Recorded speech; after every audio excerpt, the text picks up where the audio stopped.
Tiba-tiba Prof saya berkata, Ustadz kau menikahlah. Tak enak kau nasihat perkawinan baru kau tidak ada istri. Saya bilang, ini orang tak sia juga Prof, tidak harus mati dulu. Tapi masalahnya, tidak ada ini Prof. Sudah, kata profesor saya, ada sepupu saya hafal Quran di Gorontalo. Oh boleh, kasih kenal saya. Pulang dari Malaysia kita kenalan. Pulang dari Malaysia saya lagi mengajar, tiba-tiba masuk SMS beliau. Belum ada WhatsApp waktu itu. Ustadz, kita pergi ke acara nikah mas.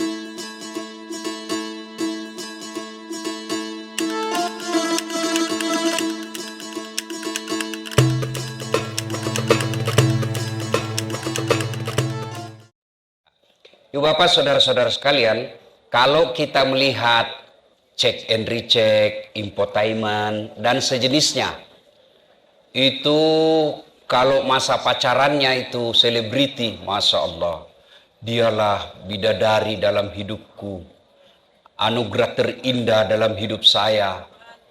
Ketika sudah menikah, Masya Allah, miliaran biayanya, orang ikut dalam pesta itu sangat mewah dan meriah. Belum 2 tahun sudah saling menghina lagi di medsos.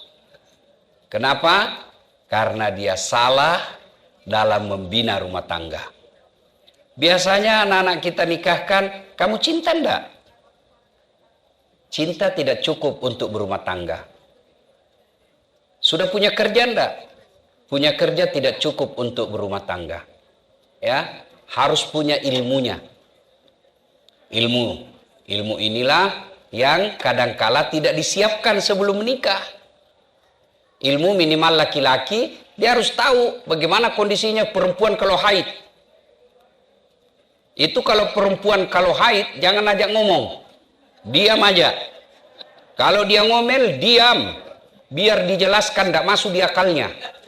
Apalagi kalau dia sudah bilang pokoknya, sudah diam aja lah kita ya. Nah itu mesti ditahu semua.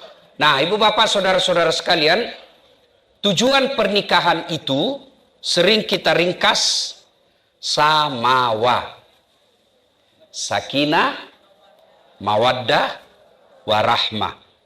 Nah kita tidak tahu ini apa itu sakinah, apa itu warahmah. Samawa, sakinah. Sakinah secara harfiah, terjemahan bebasnya, ketentraman jiwa. Tujuan pernikahan, ketentraman jiwa.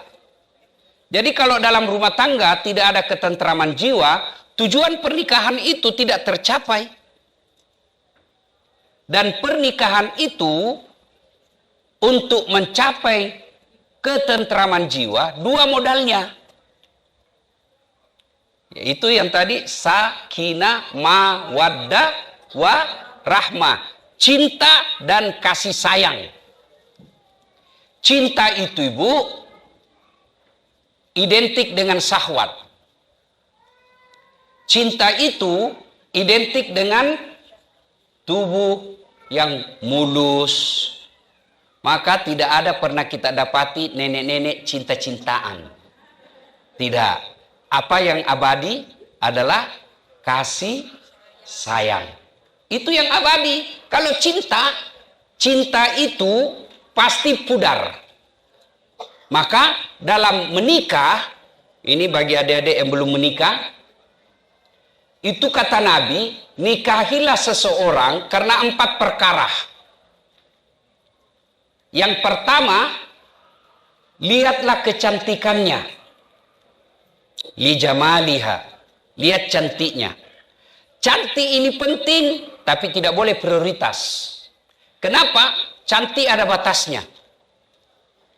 Cantik itu temporer, ada waktunya. Bapak-bapak, Pak, yang sudah 65 tahun, istrinya 60 tahun, cantik mana istri Bapak 40 tahun yang lalu dengan sekarang? Bohong Bapak kalau katakan sama. Pasti karena Bapak takut sama istri. Bohong Pak.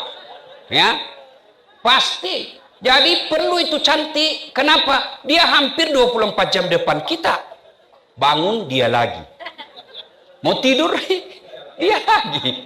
Pulang kantor dia lagi. Sarapan dia lagi. Hampir 24 jam depan kita. Jadi kalau jelek pasti cepat bosan. Cantik tidak boleh jadi prioritas. Kenapa? Cantik ada batasnya. Yang kedua, cantik itu subjektif. Menurut Bapak cantik, menurut saya belum tentu. Ya kan? Ada laki-laki yang senang hitam-hitam. Ada laki-laki yang senang yang putih. Ada perempuan yang senang yang sawo matang. Ada yang senang yang putih bersih. Ya, maka subjektif. Yang kedua kata Nabi, nikahilah dia karena keturunannya. Penting cari keturunan, tapi tidak boleh prioritas.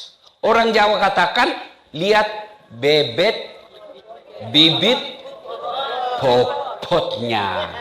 Ya kan? Tapi tidak boleh jadi pertimbangan utama. Kenapa? Ada orang bapaknya Nabi, anaknya jadi pengkhianat.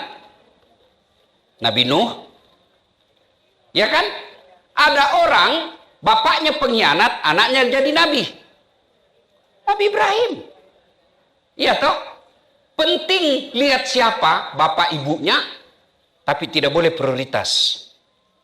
Yang ketiga, pilihlah karena kekayaannya.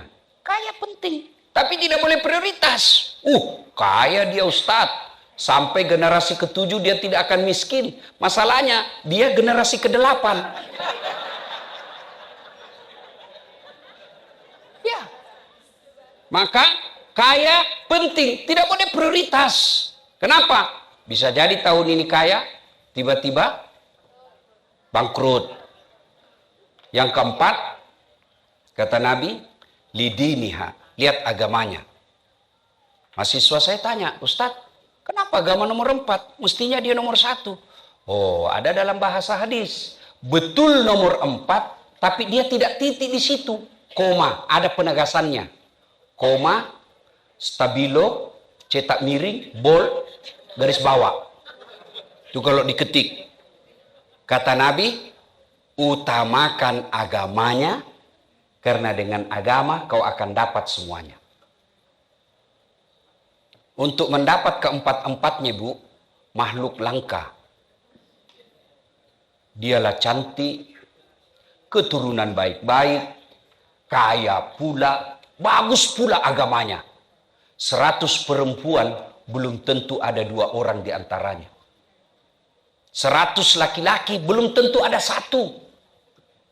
Kalau ibu tahu ada di Amerika makhluk seperti ini, tunjukkan saya. Saya juga masih mau. Yang banyak kan cantik, tapi akhlaknya kesurupan. Ada lagi akhlaknya bagus, mukanya hancur. Ada lagi kaya cantik, otaknya yang heng. Iya kan? Maka itulah sebabnya Nabi katakan, utamakan agamanya. Kalau dia miskin, dengan akhlak mulianya tertutup kemiskinannya. Kalau dia jelek, dengan agamanya yang baik akan menutup kekurangan wajahnya. Paling sial, sudahlah jelek, miskin, keturunan orang jahat, tidak bagus lagi agamanya. Memangnya waktu milih merem. Nah, ibu bapak, saudara-saudara sekalian, ini modal. Nah, yang banyak jadi masalah sekarang, kenapa rumah tangga banyak yang tidak saling menghormati? Setelah banyak orang curhat sama saya Bu, hampir tiap hari curhat, Bu. Banyak sekali orang curhat rumah tangga. Setelah saya pelajari dan survei, salah satu sebabnya karena pacaran. 4 tahun pacaran. Selama 4 tahun pasti ada saling berkhianat. Karena berkhianat, bohong dan lain sebagainya, saling memaki. Kenapa? Tidak ada saling menghormati, tidak ada ikatan. Kebiasaan itu yang 4 tahun saling bohong, saling hina, saling maki, itu yang lanjut setelah menikah. Ada enggak rumah tangga yang enggak pacaran? Banyak. Orang tua dulu, enggak ada itu pacar-pacaran. Ketemu bapaknya, sudah besar anakmu ya? Oh iya, anakku juga sudah gadis, sudah atur nikah. Bahagia. Ada, saya. Itu salah satu sebab saya dekat dengan Ustadz Mutakhir. Karena istri saya dapat di pondok beliau, pengajiannya. Saya pergi ceramah. Jadi saya 7 tahun galau cari istri, Bu. 7 tahun. Akhirnya saya mau pergi ke Malaysia ceramah bersama profesor guru saya. Tiba-tiba prof saya berkata, Ustadz, kau menikahlah. Tak enak kau nasihat perkawinan baru kau tidak ada istri. Saya bilang, ini orang tak sia juga prof, tidak harus mati dulu. Ya kan? Oke. Tapi masalahnya tidak ada ini, prof. Sudah. Kata profesor saya, ada sepupu saya hafal Quran di Gorontalo. Oh boleh, kasih kenal saya. Pulang dari Malaysia kita kenalan. Baik, pulang dari Malaysia saya lagi mengajar, tiba-tiba masuk SMS beliau. Belum ada WhatsApp waktu itu. Ustadz, kita pergi ke acara nikah massal. 40 pasang, Bu. Pergilah saya. Tidak ada undangan untuk ceramah. Saya hanya hadir untuk menemani profesor saya. Duduk saya, tiba-tiba bapaknya Ustadz Mutakhir, sambutan Ustadz Arif. Terima kasih kepada Ibu Haji Nadirah yang banyak membantu pesantren ini. Saya bisik profesor saya, Penny Haju namanya. Prof, siapa itu? Satu-satunya perempuan yang disebut ucapan terima kasih. Oh itu ibu yang banyak membantu pesantren. Itu ada anaknya di Gontor, hafal Quran. Wih, kasih kenal saya, Prof. Dia bilang, Prof, bagaimana sepupuku? Mana saja yang cepat, Prof. Ini kisah nyata saya, Bu. Ya, sudah, saya kenalan sama itu, Ibu. Hari Sabtu, hari Ahad. Jumat, saya khotbah Jumat bahas tentang kecemasan dalam hidup, sangka buruk kepada Allah. Selesai sholat sunnah ba'da Jumat, saya merenung. Saya kena ceramah saya ini. Sudah, saya putuskan pergi melamar. Saya telepon ibu saya, Mak, melok kalau letu, saya mau pergi melamar. Nikah? Siapa? Ada, penghafal Quran ini. Nah puji buku kah? Dia suka kamu kah? Makanya mama doakan saya. Lo doakan nak? Bukanlah. Pergilah saya bilang sama sopir saya, kau tahu Limbung? Tahu, kita ke sana. Sampailah saya di sana. Begitu saya masuk rumahnya, saya naik ke lantai 4, saya ceritakan, Bu, bolehkah saya cerita rahasia? Padahal baru pertama saya ketemu di acara itu. Itu ibu yang jadi mertua saya sekarang. Kenapa? Ada rahasia ini, Bu. Saya malu kalau ditolak kan? Ya kalau cuma berdua, hanya dia yang tahu. Ceritalah saya berdua. Sudah cerita siapa saya, cerita-cerita. Lalu saya sampaikan, waktu itu belum ada YouTube saya. Belum ada akun saya. Bu, saya dengar Ibu Haji ada anaknya di Gontor 2 penghafal Quran. Oh iya, ada itu anak saya. Alhamdulillah. Langsung saya bilang, Bu, saya ini niat Ibu Haji, saya mau lamar anaknya Ibu.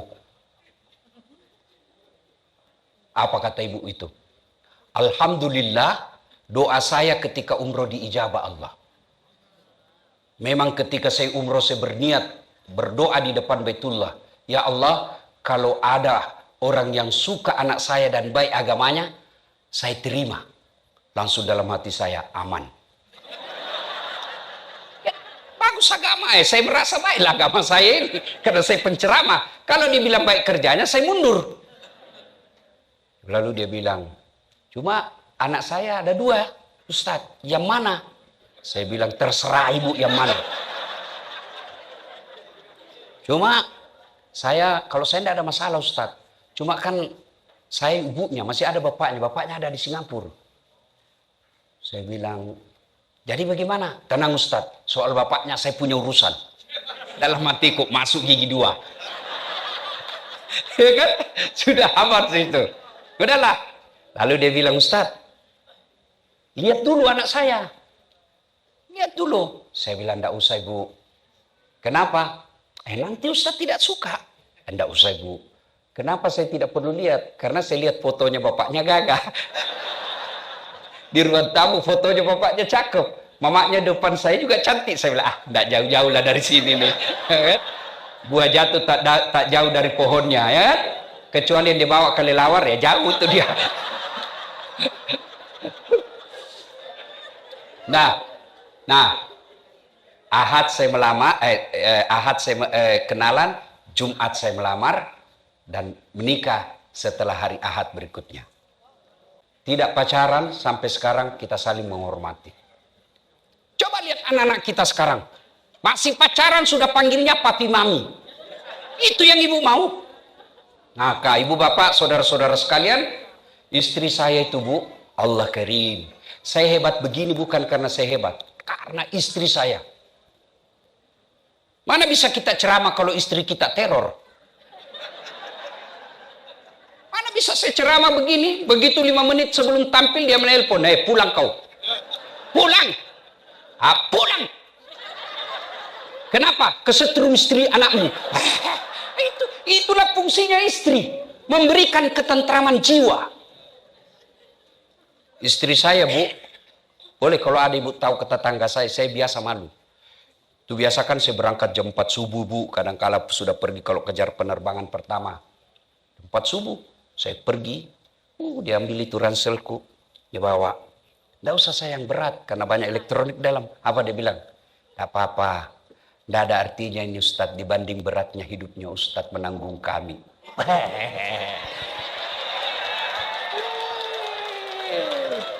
Masya Allah. Saya naik mobil, itu pasti dia cium dulu tanganku. Sudah itu dia cium jidatku. Sudah itu mata kiri lagi. Mata kanan lagi. Ini agak lama.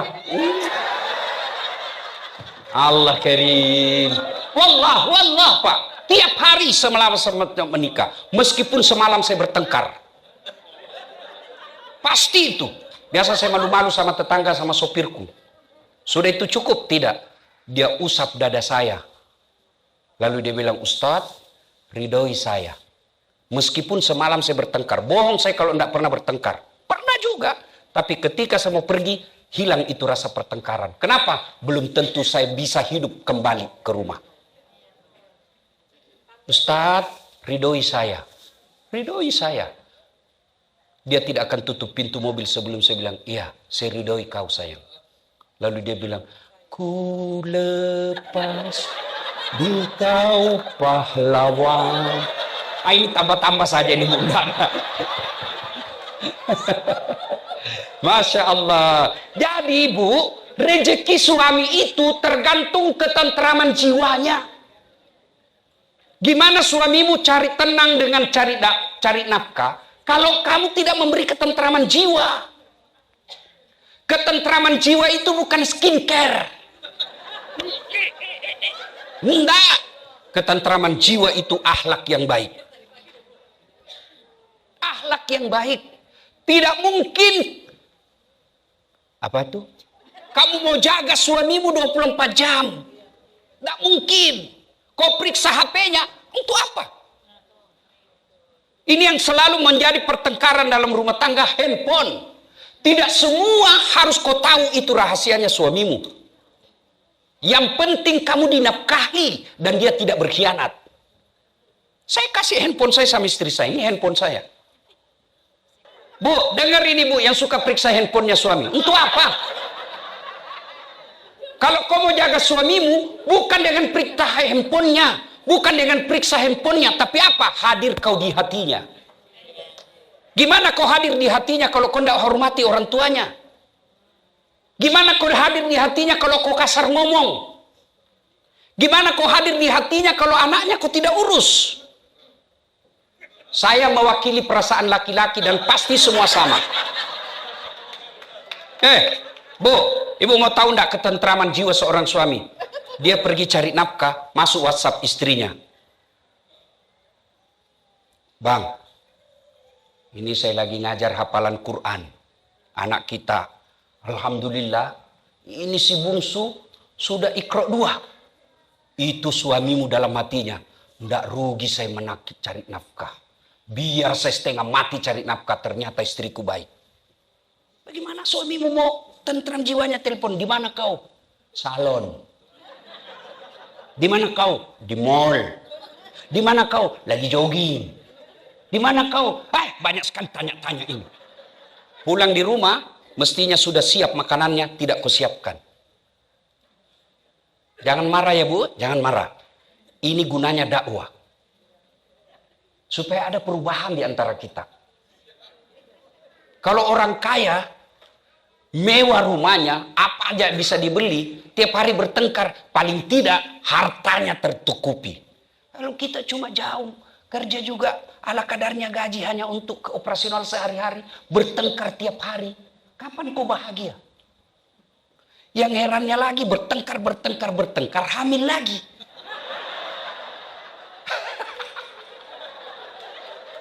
Allah karim. Bu. Hui. Ibu. Mau jadi istri soleha? Catat. Jadikan status. Renah. R-E-N-A-H. Renah. Sampai jam berapa ini Ustaz? Sampai jam 12 pas kan ada Jumatan. Hah? Jam 2?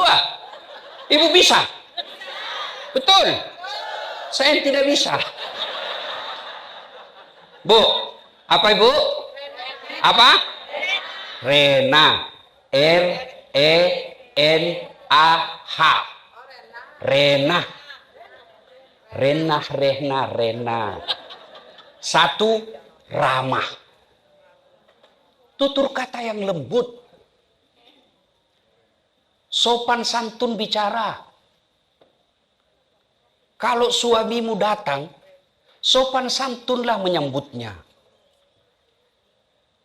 Assalamualaikum kakandaku Arjunaku. Masya Allah. Disambut suaminya. Waalaikumsalam adindaku Sri Kandiku. Lalu ibu berkata, Masya Allah bang, makin cakep aja kau bang. Kata suaminya. Kata istrinya, cakep sekali kau hari ini bang. Kata suaminya, berarti saya jelek kemarin. Ini juga suami yang tidak tahu diri. Tutur kata yang lembut.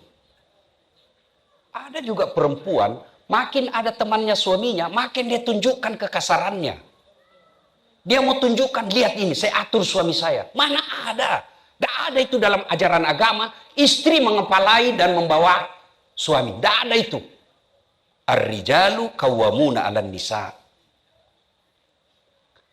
Kalau ada perempuan yang mendominasi suaminya, biasanya suami seperti itu menderita lahir batin.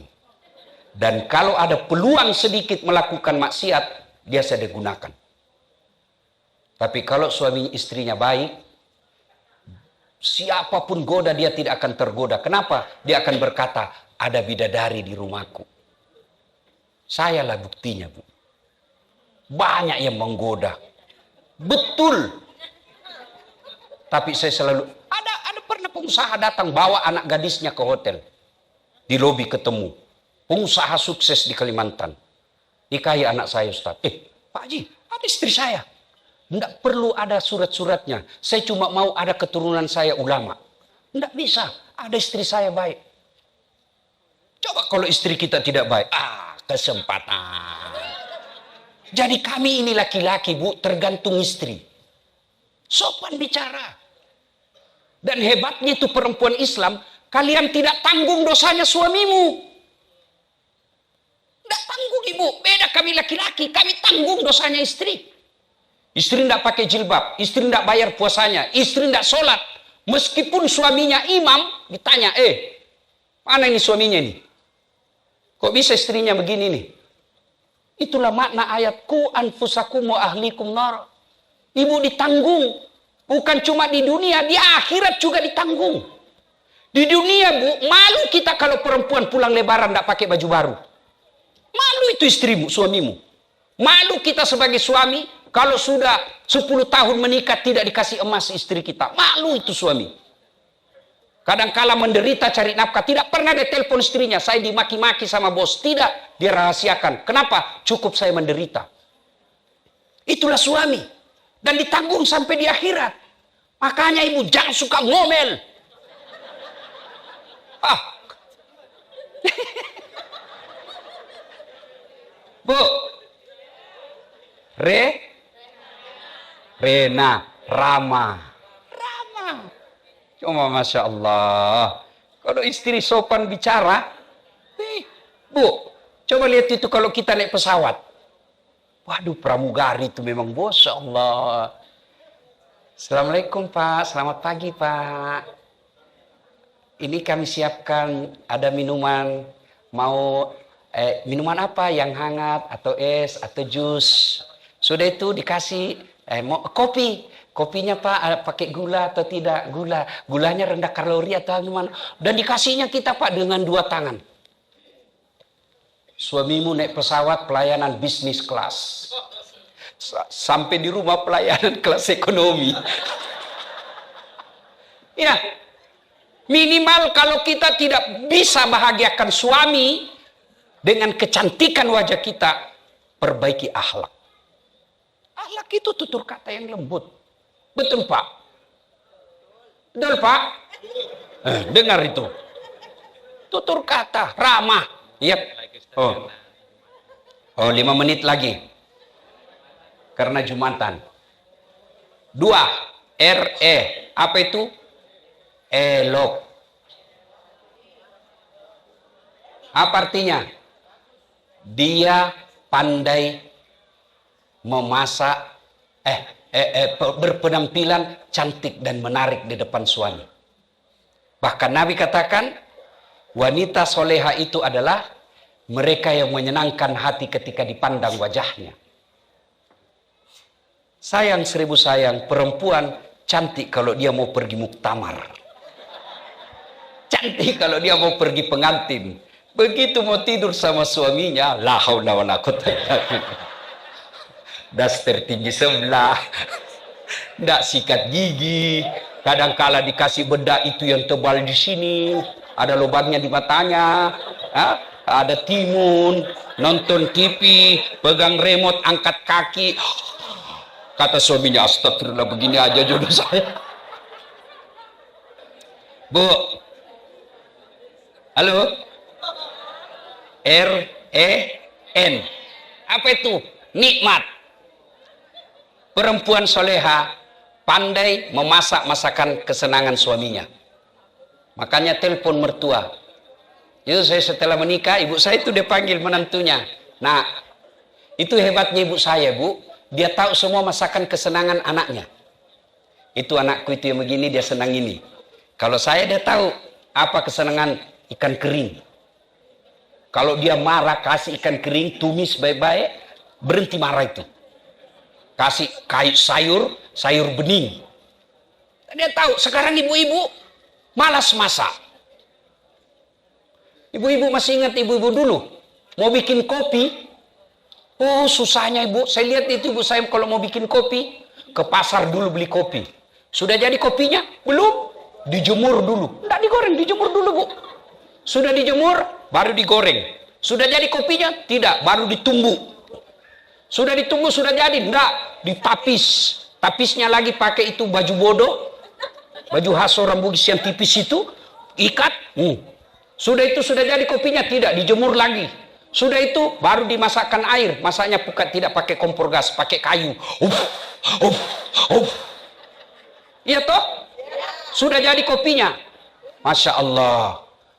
Ke pasar dulu, berjam-jam dibikin prosesnya. Tapi bapak-bapak dulu belum ke sawah, sudah ada kopinya yang panas mengepul di mejanya. Ibu-ibu sekarang tinggal beli itu kopi saset 3 in 1, ada kopinya, ada gulanya, ada susunya, tinggal diseduh, belum juga dibikinkan suaminya kopi. Makanya jangan heran Bapak banyak di warkop atau di kafe-kafe dia minum kopi. Kenapa? Istrinya enggak bikin kon kopi. Saya tanya bapak-bapak, kau enggak dibikinkan kopi? Dibikinkan si Ustadz di rumah, cuma ya kopi diminum, ngomelan dirasa. Bu, belajar masak-masakan. Ustadz, boleh enggak beli-beli? Boleh, tapi ibu dapat pahala apa? Kalau ibu masak, bukankah ke pasar langkah-langkah kaki itu ibadah? Bukankah ngangkat pakaian itu ibadah? Bukankah masak itu ibadah? Bukankah itu berkeringat ibadah? Sehingga kalau semua proses masak itu jadi ibadah, banyak pahalanya ibu. Kalau beli saja, ibu dapat pahala apa? Boleh selama suaminya senang. Sekarang di Indonesia saya lihat sekarang, mau pulang suaminya ditelepon, bang mau makan apa? Senanglah kita. Wah, dimasakkan. Ternyata GoFood. Ya, ibu bapak saudara-saudara sekalian, waktu sebenarnya ini harus lebih panjang karena masalah kita dalam kehidupan sehari-hari, masalah rumah tangga. Cuma waktu terbatas. Sebenarnya ibu, ini saya mau gaspol juga ini bapak-bapak. Ya, dia mau berharap suami istrinya seperti Siti Hadijah, tapi kita bukan seperti Muhammad. Nah, cuma karena waktu terbatas ya, bapak-bapak enggak digaspol. Habis waktu Pak ya? Ya, jadi ibu bapak. Oke, sudah waktu Jumat. Jam berapa Jumat? Amal itu ada dua bu. Amal kebaikan, amal keburukan. Masuklah kita dikubur. Ketika kita dikubur, nangislah orang. Tapi dia injak-injak kita itu. Nangis tapi dia injak-injak kita. Dia injak-injak tanahnya. Tapi dia injak-injaknya kita. Ada kesalahan kita, dia pikir dia masuk ke liang kubur. Tidak, yang tempat kita itu bukan kubur. Namanya liang lahat. Ibu pernah lihat kan orang diantar jenazah dimasukkan ke kuburan? Itu ada kubur dulu, tanahnya yang seperti ini. Sudah itu digali samping. Yang pas-pas dengan ukuran badan kita. Sudah itu bu, dikasih kayu. Ya, nah, di sini digali, cek. Sudah itu dimasukkan begini, ada penghalangnya. Itu tempat kita. Sudah, baliklah semua orang. Kata Nabi, putus semua amal-amal. Tidak bisa lagi kau sholat, tidak bisa semuanya. 3 aja yang bisa mengalir terus-menerus. 1 anak yang soleh dan soleha. Ibu-ibu saya tanya, bisa enggak anaknya ibu jadi dokter, enggak pernah kuliah fakultas kedokteran? Bisa enggak Pak? Tidak mungkin. Bisa enggak anaknya ibu jadi anggota DPR, enggak pernah nyalek? Tidak mungkin. Ya kan? Bisa enggak anaknya ibu jadi tentara, polisi, enggak pernah daftar tentara, polisi? Tidak mungkin. Tapi bisa enggak anaknya ibu soleh dan soleha meskipun enggak sekolah? Bisa. Maknanya, Allah lebih mudahkan anak kita jadi soleh dan soleha daripada jadi pejabat. Cuma sayang kita lebih bangga kalau anak kita pandai bahasa Inggris, tidak malu kalau anak kita tidak tahu ngaji. Hebat sekali itu. Itu kan kalau kita di tanah air, kagum kita lihat anak SD pandai bahasa Inggris. Hebat sekali Ustaz anaknya itu. Kenapa? Baru kelas 2 SD lancar bahasa Inggris. Sebenarnya hebat itu. Banyak yang begitu. Masa banyak? Kok ke Inggris? Tadi itu saya terbang dari New York ke sini. Anak-anak depan saya, Bu, bahasa Inggris bersaudara. Lancar betul. Apa istimewanya? Banyak yang begitu. Yang istimewa itu, Bu, sholat subuh dingin, bunyi gerbang pintu kita intip anak kita pergi ke masjid sholat jamaah. Itu yang istimewa. Sholat tahajud, hadir dia. Itu yang istimewa. Profesor anak kita, kaya, populer, selebriti. Tidak ada sholat, tidak ada gunanya ibu kalau sudah dalam kubur. Coba lihat anak-anak kita sekarang kalau pergi ziarah kubur. Coba lihat.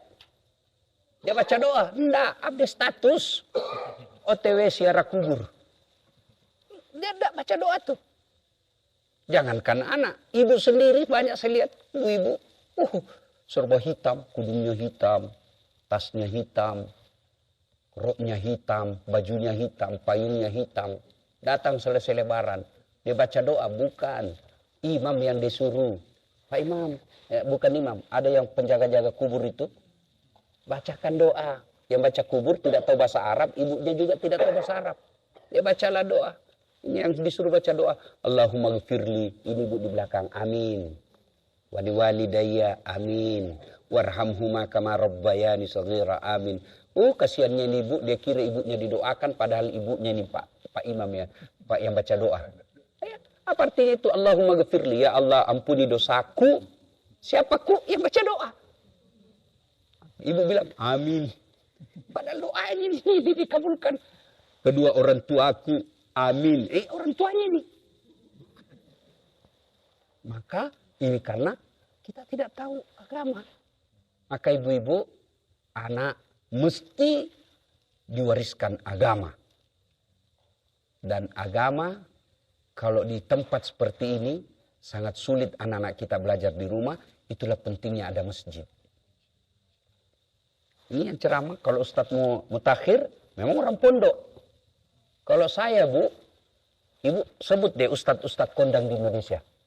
Sebut. Semua dari pondok dan Timur Tengah. Saya SD, SMP di kampung. SMA kelas fisika. Kuliah sospol. S2 PR. S3 komunikasi. Ngajar sekarang jurusan komunikasi. Universitas Hasanuddin. Di mana saya belajar agama? Masjid.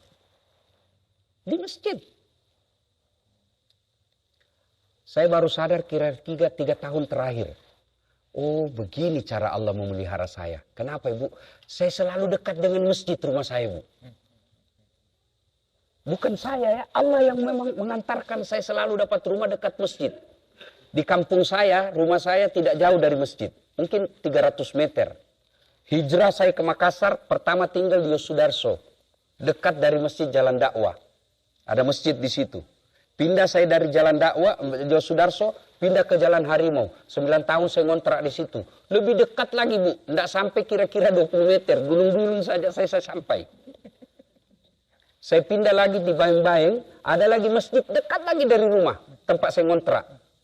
Ya, Babul Jannah namanya. Pindah lagi ke Setok Dokuli. Itu di Jalan Cemara, dekat lagi dengan masjid. Ada itu masjid di Perumnas Todopuli. Dekat lagi saya. Malah saya jadi ketua remaja masjid di situ. Pindah lagi saya ke Todopuli, ada lagi masjid. Saya ngontrak di situ, ada lagi masjid di belakangnya. Nah, saya pindah ke Hertasni, sekarang tempat saya. Tidak ada masjid, saya bikin masjid depannya.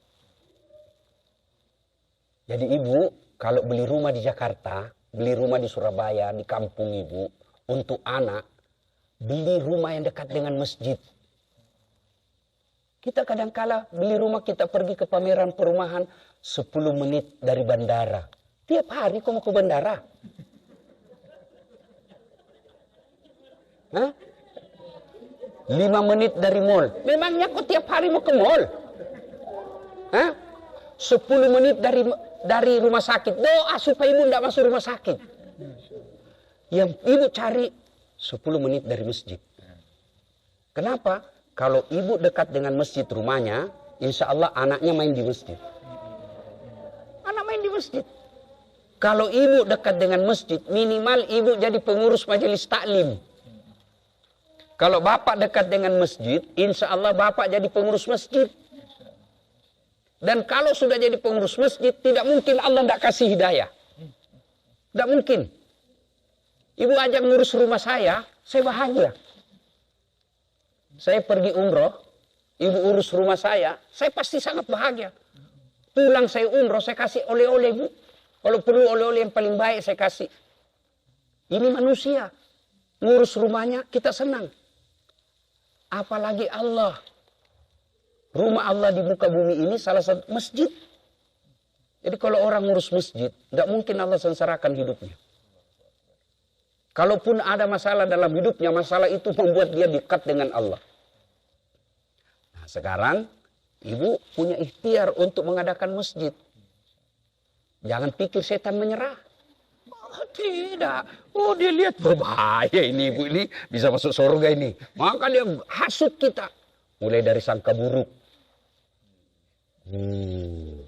Bisa lah gunakan ini uang. Nah, itu sangka itu. Sangka buruk, setan masuk di situ. Yang pegang uang, setan juga masuk.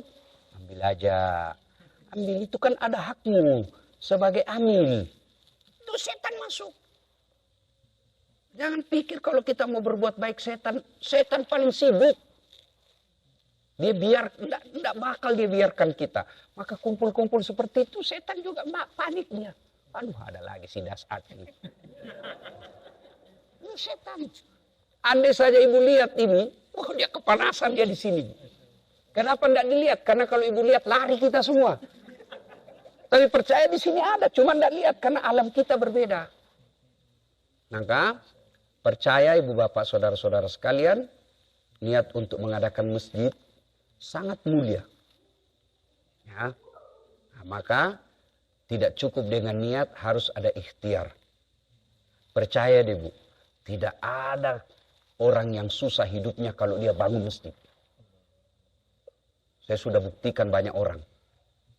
Untuk mancing kekayaan itu, semakin besar ikan yang kita mau, harus umpannya juga harus besar. Jadi kalau orang cari nafkah memperkaya diri dengan tambah jam kerja, lembur kiri kanan, itu bagi orang yang tidak beriman. Bagi kita orang beriman, 4 ini kunci rahasianya ini rezeki. 1, salat duha. 2, baca al-waqiah. 3, sedekah. 4, silaturahmi. Dan saya sudah buktikan itu. Saya selalu bilang, Bu, saya ini tidak banyak uangku. Tapi banyak temanku. Temanku yang banyak uangnya.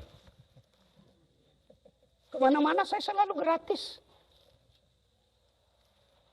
Itu kalau saya ke pasar di Makassar, tidak pernah laku duit saya, Bu. Baru saya turun dari mobil, sudah yang teriak, Assalamualaikum Ustaz. Dalam hatiku aman dan terkendali. Ada yang bayarkan sayur saya. Tidak usah. Tidak enak, Bu, masih pagi-pagi. Tidak usah Ustaz. Dalam hatiku memang itu yang kutunggu. Ya kan? Silaturahmi. Jadi kalau ada orang, dia bagian dari usaha. Mencari kekayaan, lembur kiri kanan. Bagi kita pakai aja ini 4 tips. Sedekah. Ya. Dan orang sedekah tidak Allah lihat banyaknya. Tapi yang Allah lihat rutinitasnya. Mungkin ibu tiap Jumat cuma $10. Tapi rutin dan ikhlas. Allah lihat, wah baik ini. Tambah dia rezekinya. Apa susahnya Allah kasih? Ya. Nah, kemudian anak soleh, sedekah yang bisa kita nikmati di alam kubur. Yang berikutnya adalah ilmu yang bermanfaat. Jadi kalau ibu dapat ceramahnya ada saat latih, jangan berhenti di situ, share. Like and share. Kalau ibu nonton ini sekalian, ibu kalau nonton ceramah saya di YouTube, ada iklan, jangan di skip. Kalau ibu skip, ibu hanya dapat ilmu, saya hanya dapat pahala. Tapi kalau ibu nonton 1 iklan, 2 iklan, kan paling 30 detik. Ibu kalau nonton itu artinya ibu menyumbang ke saya, dan itu bukan untuk saya, tapi untuk orang-orang yang kita bantu. Dari mana saya dapat duit bisa bangun masjid? Ya itulah itu. Dari YouTube. Maka kalau ibu nonton, jangan lupa. Jangan di skip iklannya. Ya. Apalagi kalau ibu teruskan. Lalu catatannya, nonton iklannya ya untuk menyumbang Ustadz Dasat. Ini dapat pahala. Ya. Nah, ini 3 ibu ya. Setelah ibu keluar tuh di sini, setan goda lagi tuh. Selalu ingat ibu, setan tidak pernah biarkan kita berbuat baik. Kita keluar dari sini, mulai itu dia hilang yang kita tadi dengar dakwah. Kan orang dengar dakwah itu efeknya setelah dengar dakwah, itu kalau belajar dari sejarah, ada yang sifatnya dengar dakwah seperti Abu Bakar Siddiq. Dengar, sami'na wa ta'na. Langsung beriman. Ya, ada model kedua. Abu Lahab. Tolak 100%. Nggak ada tolak semuanya. Ada model ketiga.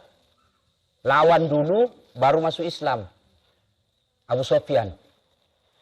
Dia udah lawan dulu. Tapi akhirnya setelah Fatu Makkah masuk Islam. Dan ikut berjuang. Ya, ketika Rasulullah Sallallahu Alaihi Wasallam telah wafat, beliau ikut berjuang bersama Umar bin Khattab dan Khalid bin Walid. Itu orang tidak banyak tahu. Abu Sufyan itu meskipun jahat di awal-awal dakwah Islam, tapi setelah masuk Islam, itu bahkan matanya satu, rusak matanya ketika perang kena panah. Cepretan panah. Itu Abu Sufyan. Ada model keempat. Beriman dulu, lalu kafir. Nah, Abdullah bin Ubay. Nah, ibu periksa setelah keluar dari sini. Ada mikir-mikir dulu. Ada sudah itu dilupa lagi. Mudah-mudahan kita semua Umar bin Abu Bakar Siddiq. Dengar, sami'na wa ata'na. InsyaAllah. Tapi apa yang saya sampaikan soal sedekah ini tidak ada guna kalau kita hanya dengar tanpa action. Action langsung. Sedekah. Seadanya saja. Nah, tips Bu, tips. Kalau sedekah itu, apa yang pertama muncul di hati, itu yang Ibu selesaikan. Misalnya, saya mau sedekah $100. Jangan tawar, langsung. Karena setan akan bisik lagi itu. Terlalu banyak. Terlalu banyak. $10 cukup. Itu setan.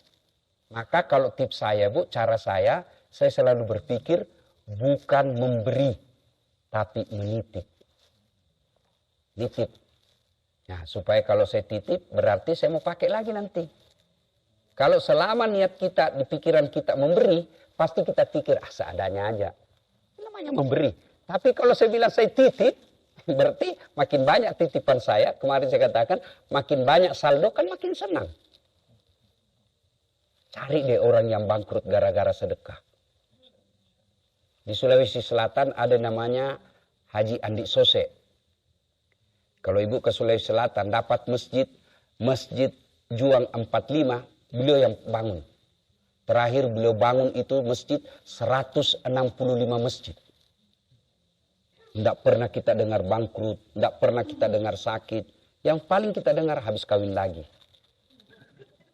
Paling itu kita dengar, oh habis kawin lagi, oh istrinya muda betul. Itu aja kita dengar. Tidak pernah kita dengar sakit. Dan setiap pejabat yang mau masuk ke Sulawesi Selatan pasti datang ke rumah beliau. Nah, sedekah. Ya, wallahu a'lam bishawab. Terima kasih Ustaz.